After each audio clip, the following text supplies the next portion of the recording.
السلام علیکم ناظرین، آج ہم بات کریں گے گومل یونیورسٹی ڈیرہ اسماعیل خان میں جو اسکینڈل آیا ہے سامنے، اس کے بارے میں۔ اس اسکینڈل کے حوالے سے اس میں ہمیں کافی سبق ملتے ہیں۔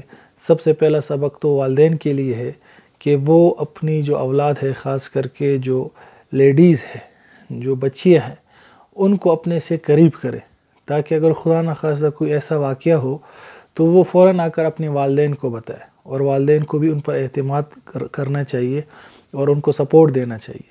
ہوتا یہ ہے کہ والدین اپنی بچیوں کے ساتھ زیادہ تعلق نہیں رکھتے، اور باہر سے جب ان کو کوئی اس طرح کا تعلق مل جاتا ہے تو وہ اس کو جلدی سے ایکسیپٹ کر لیتے ہیں۔ تو کوشش کرے والدین کہ وہ اپنے اولاد کو اس پر اعتماد کرے اور ان کو زیادہ سے زیادہ وقت دے اور ان کے ساتھ مکالمہ کرے، تو یہ نوبت نہیں آئے گی، کوئی ان کو اس طرح یوز نہیں کر سکے گا۔ دوسری بات، جو دوسرا سبق ہے، وہ ہماری پوری قوم کے لیے، ہماری قوم کے لیے یہ ہے کہ اس وقت آواز اٹھائے اور یہ مخلوط جو نظام تعلیم ہے، مرد اور عورت کا ایک ساتھ بیٹھنا، لڑکیاں اور لڑکیوں کا ایک ساتھ بیٹھنا، یہ ختم کیا جائے۔ جب تک یہ ختم نہ کیا گیا اس وقت تک یہ کیسز مختلف یونیورسٹیوں میں ہوتے رہیں گے۔ بلوچستان یونیورسٹی میں چند مہینے پہلے یہ اسکینڈل سامنے آیا، اور آج گومل یونیورسٹی ڈیرہ اسماعیل خان میں اور بھی کہاں کہاں مختلف کیسز ہوتے ہوں گے، یہ تو سامنے نہیں آ رہے، لیکن جو سامنے آ گئے اس پر ہمارا کیا رد عمل ہے، اس پہ ہم نے کیا کیا، یہ سوچنے کی بات ہے۔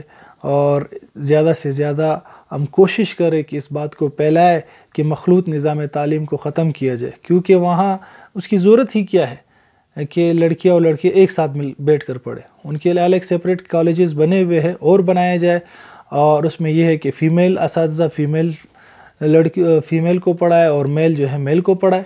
اس کی ضرورت کیا ہے دونوں کو اکٹھا کرنے کی اور ان کو پڑھانے کی؟ اس کا کوئی فائدہ آپ مجھے بتائیں۔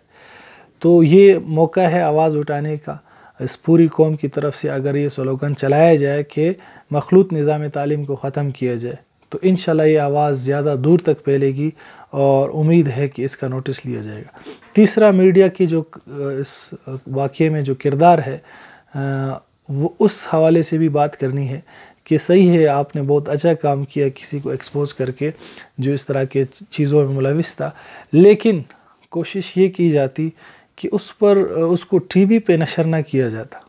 آپ نے جو بات کی، جو تحقیقات کی، جو چیزیں سامنے لے آئے، اس سے یہ ہوتا کہ اس کا عہدہ ہے وہ اس سے لے لیتے اور ان کو پولیس کے حوالے کر لیتے، جو بھی کیسز تھے، یا کم از کم اس کا چہرہ چھپا دیتے اور اس کا نام ظاہر نہ کرتے۔ نام بھی ظاہر کر دیتے لیکن کم از کم چہرہ چھپا دیتے، کیونکہ ان کے بھی بیٹے ہیں، بیٹیاں ہوگی اور اولاد ہوں گی، مختلف رشتہ دار ہوں گے جن سے ان کو زیادہ تکلیف پہنچی ہوگی۔